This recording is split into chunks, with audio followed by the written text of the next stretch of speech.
HiTV Channel 3, Jembatan Pencerahan. Yang Widih, Om Yang Widih, Tuhan yang Maha Esa. Yang Widih, Om Yang Widih, Ide yang Pramekawi. Yang Widih, Om Yang Widih, Tuhan yang Maha Kuasa. Yang Widih, Om Yang Widih, Sangkan para lindu madi.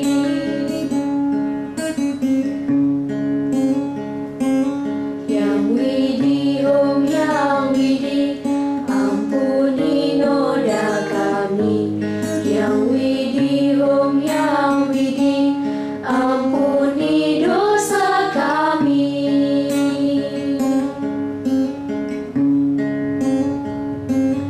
Yang Widih, Om Yang Widih, ampuni dosa kami. Yang Widih, Om Yang Widih, ampuni dosa kami. Pemirsa, kita jumpa lagi di kanal YouTube HiTV Channel 3, Jembatan Pencerahan. Nabi Orti, apa kabar? Semoga damai selalu dalam karunia Yang Widih. Kali ini kami pilihkan menu teranyar menjadi tontonan tentang tatanan dan berisi tuntunan untuk kita semua. Inilah TOS tayangan on the spot.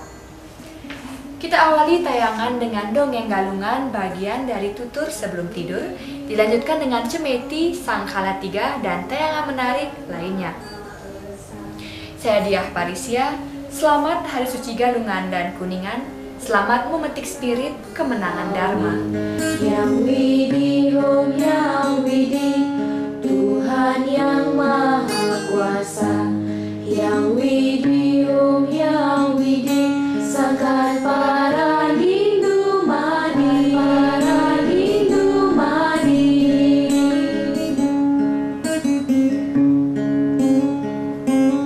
Yang Widih, Om Yang Widih, ampuni noda kami. Yang Widih, Om Yang Widih, ampuni dosa kami. Ampuni dosa kami.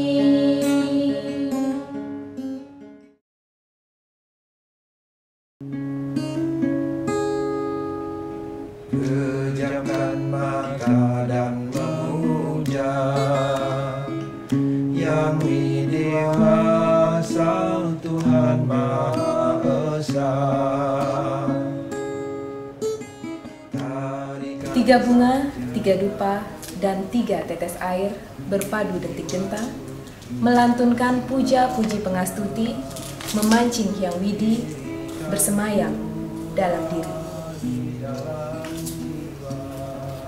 Asap dupa dan puja mantra menggaris doa.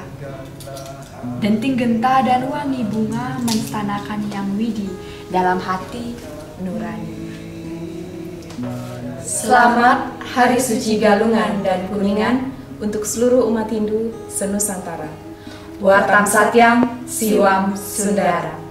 Lalu luncarkan Gayatri mantra, biarkan sang jiwa mengembara, mendaki tanah awan jingga, menuju puncak Padmasana 3, melukis Nindya Tridatu Drupa, mencari singgasana yang widiwasa.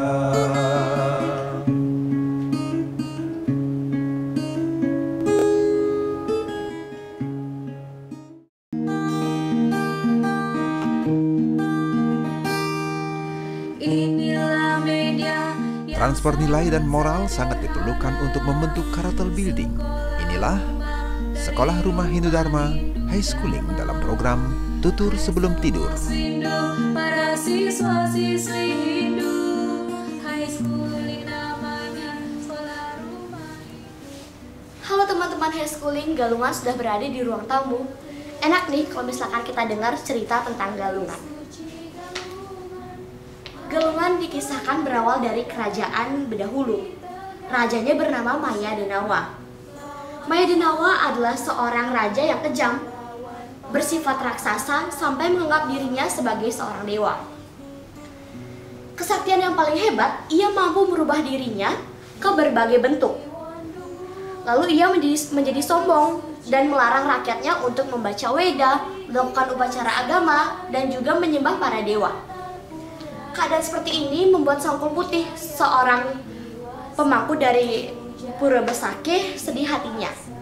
Lalu bermeditasi memohon kepada para dewa untuk mengatasi keadaan ini. Atas izin Dewa Mahadewa, Sangkul Putih diberi petunjuk pergi ke Jawa Dwipa untuk memohon bala bantuan mengalahkan Maya Denawa. Maka diutuslah Dewa Indra untuk mempersiapkan peperangan menundukkan Raja Maya Denawa. Dalam perang itu banyak korban yang berjatuhan dari kedua belah pihak. Akhirnya pasukan Maya Denawa kocar-kacir. Namun karena kesaktiannya, Maya Denawa akhirnya menyusup di malam hari, melakukan daya upaya untuk mencemari sumber air prajurit Dewa Indra. Agar tidak ketahuan, Maya Denawa berjalan mengendap-endap hanya dengan satu kaki berjalan miring. Maka daerah tersebut kini disebut Tampak Siring. Banyak pasukan Dewa Indra yang meninggal karena meminum air yang telah diracuni. Lalu Dewa Indra menciptakan sumber air yang bisa menghidupkan prajuritnya yang telah mati itu, yang disebut dengan Tirta Empul, dan sungai yang teraliri tirta tersebut disebut dengan Sungai Bekarisan. Singkat cerita, dalam berbagai wujudnya, Maya Denawa bisa dikalahkan oleh Dewa Indra, termasuk legenda Desa Manukaya, Desa Belungsung, dan Sungai Petanu. Ini menjadi simbol dari hari kemenangan Dharma melawan Adharma, yang saat ini diperingati sebagai Hari Galungan dan Kuningan, dengan panji-panji kemenangan ditancapkan sebagai penjor. Nah, itulah cerita tentang Galungan. Semoga dapat menginspirasi kita semua. Salam damai, Channel 3.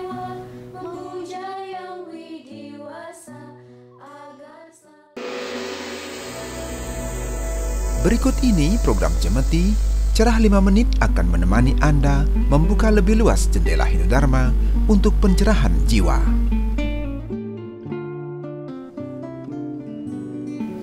Pemirsa HiTV Channel 3, senang sekali kita berada pada program Ngopi, Ngobrol Inspiratif, ditemani Kopi Esko, Exploring, Sharing, dan Coaching.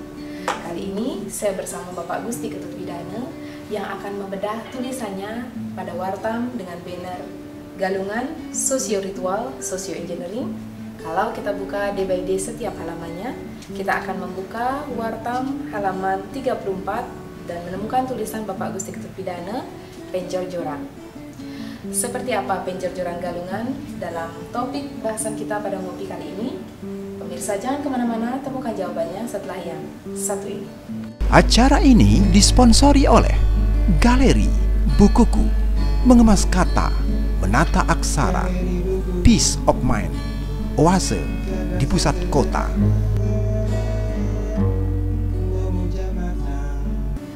Pemirsa HiTV Channel 3, kita berada di studio Wartam, Napi Orti, Pak Widana. Kecil-kecil. Ya, sehat sentosa Iya. dalam lindungan yang ini. Nah, kita langsung saja Pak Widana.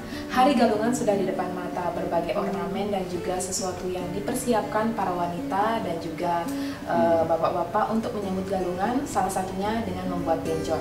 Nah, bisa dijelaskan sumber-sumber tentang penjor itu dan juga maknanya, Pak? Ya.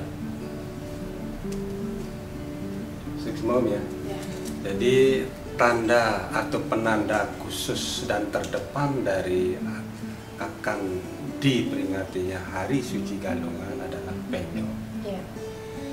Penjor ini tentang pemasangannya sudah disuratkan di dalam sumber seperti Lontar Sri Aji Jayakusumo dan Lontar Widi Sastra. Itu tentang kewajiban memasang penjor. Tentang makna daripada penjor itu sendiri, setidaknya karena itu merupakan simbol ritual yang bersifat material, paling tidak ada 3 ya. makna penjor itu terkait galungan. Pertama, dia merupakan simbol dari gunung, replika gunung. Replika gunung. Ya. Kedua, simbol kemakmuran, kesejahteraan. Ada Palebongka, Palegantung. Yang paling maknawi sekali dari penjor itu adalah simbol kemenangan, panji kemenangan Dharma atas adharma itu sendiri. Nah itu.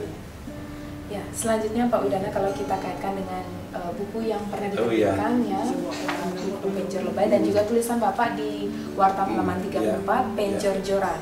Nah, apa sih sesuatu yang bisa kita ambil dari penjor-joran ini dalam momentum galungan? Mungkin bisa lebih banyak contoh diuraikan, Pak? Ya, benar sekali. Jadi kita melakukan atau melaksanakan dari suci galungan tidak sekedar memasang penjor. Ada hal-hal yang secara spesifik di dalam tulisan Bapak ini dimaknai, yaitu apa yang disebut dengan penjor-joran. Penjor-joran. Kata pen di sini merupakan imbuhan yang masuk kategori awalan, apik atau prefik, yang bermakna perilaku. Jadi seseorang yang melakukan sesuatu. Jadi kalau penjor-joran berarti seseorang atau bahkan masyarakat yang melakukan sesuatu itu secara berlebihan. Jor-joran. Karena arti kata jor-joran itu sendiri adalah unggul, mengungguli, tidak mau dikalahkan, supaya dirinya sendiri yang lebih unggul dari yang lain. Dikaitkan dengan penjor galungan, fenomena yang kita lihat, penjor-joran ini tampak pada adanya atau pemasangan penjor yang secara berlebihan, melebihi dari batas-batas material yang dituntut dalam pemasangan penjor galungan yang bersifat ritual. Nah, kira itu. Kemudian kalau kita mulai masuk, tadi Bapak menjelaskan tentang substansi dari penjor tadi, dan juga kita masuk pada variasi. Nah, kali ini kita mencoba untuk contoh dari perilaku jor-joran ini, Pak, dalam momentum galungan, mungkin dalam aktivitasnya atau dalam ritualnya, juga bagaimana dengan pendidikan Hindunya misalnya. Sesungguhnya setiap hari suci Hindu itu adalah media pendidikan, ritual yang mengarahkan umat itu ke arah spiritual yang lebih meninggi tingkatannya, tidak sekedar kita sebagai umat yang berada di posisi karma dan bakti, meningkat lagi ke jenana dan yoga atau raja.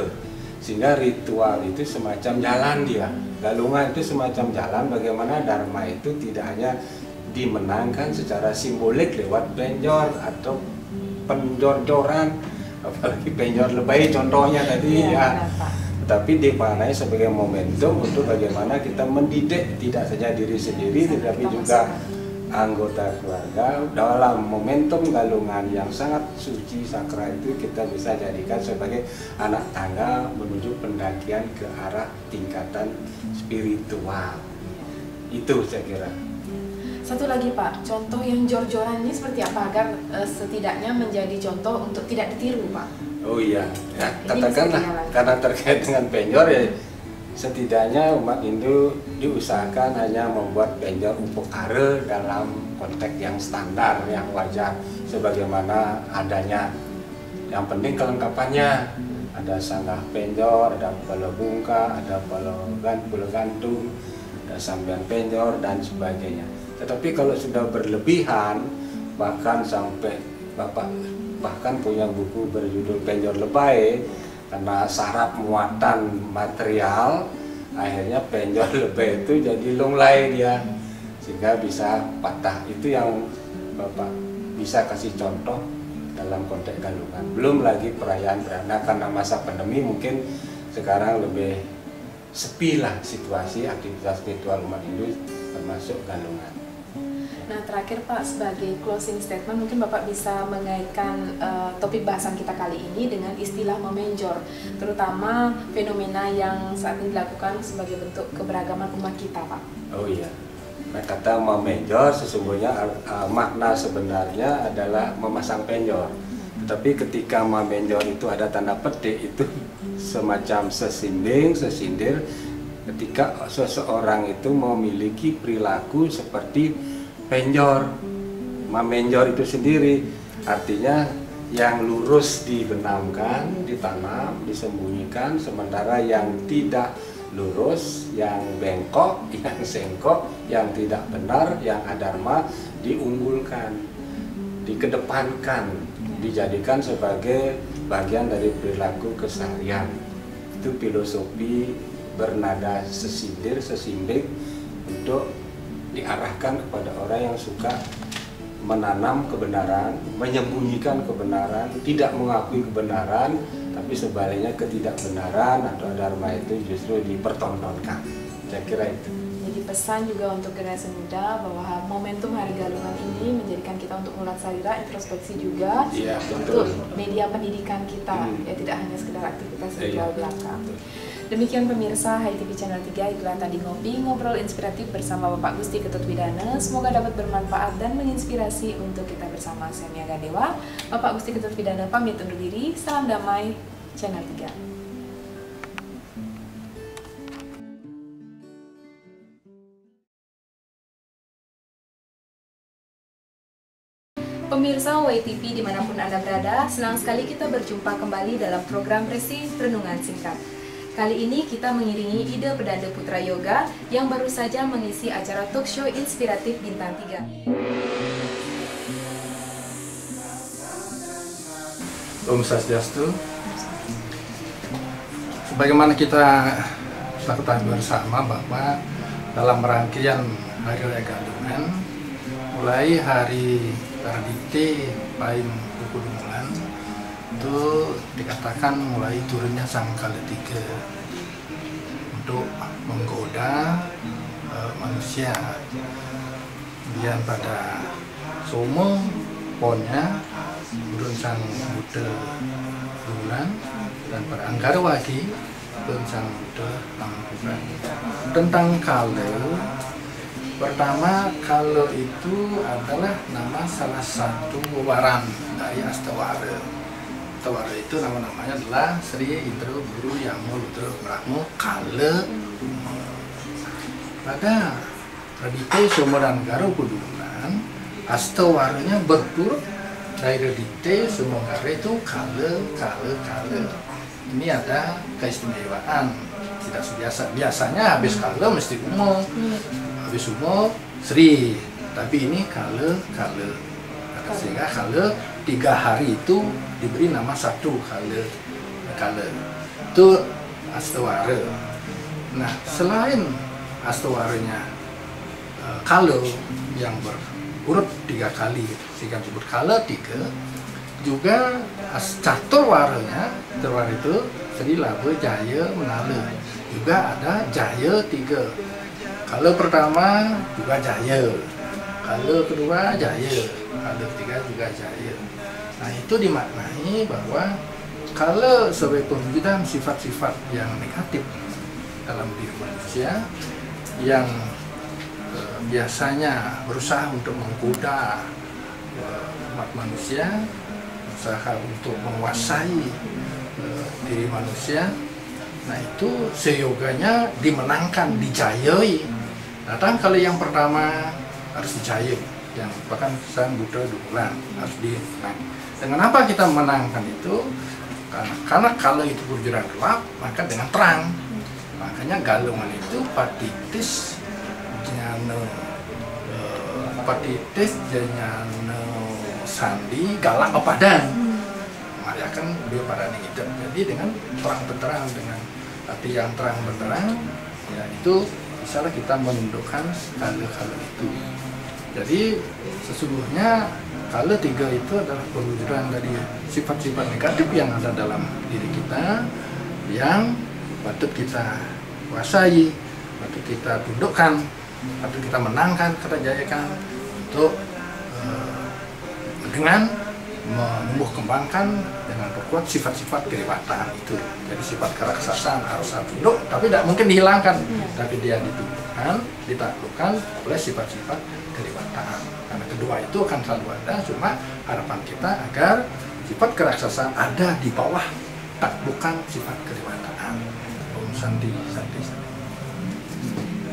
Demikian pemirsa, terima kasih atas atensinya. Semoga tayangan Resi Renungan Singkat kali ini memberikan manfaat dan inspirasi untuk kita bersama. Saya Mia Gandewa, ngiring ide pedanda Putra Yoga, mohon pamit undur diri. Salam damai, Channel 3.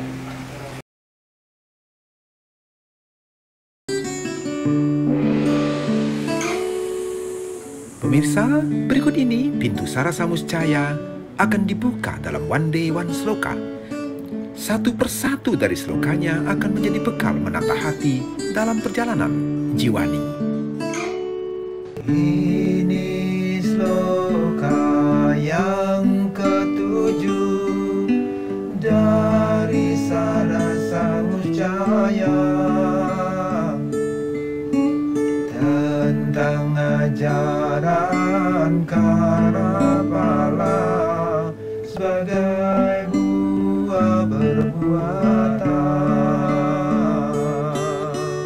Harta bumi dia Brahma, pala bumi rasa mata, ihayat guru te karma, tat baratro bujati. Terima kasih pemirsa, karena kami telah menyita waktu luang Anda dengan tayangan-tayangan tadi. Semoga menginspirasi dan bermanfaat untuk kita bersama. Saya Diah Parisia, maaf jika ada yang tak berkenan. Terima kasih atas kerjasamanya. Salam damai, Channel 3. Agar nanti di alam baka Dharma jadi baharanya, penjelmaan jadi manusia adalah. Kau harus ingat, Jana Mejaya, bahwa penjelmaan sebagai manusia adalah satu-satunya kesempatan untuk berbuat dharma, agar nanti di alam baka, dharma pula pahalanya. Jadi baharanya.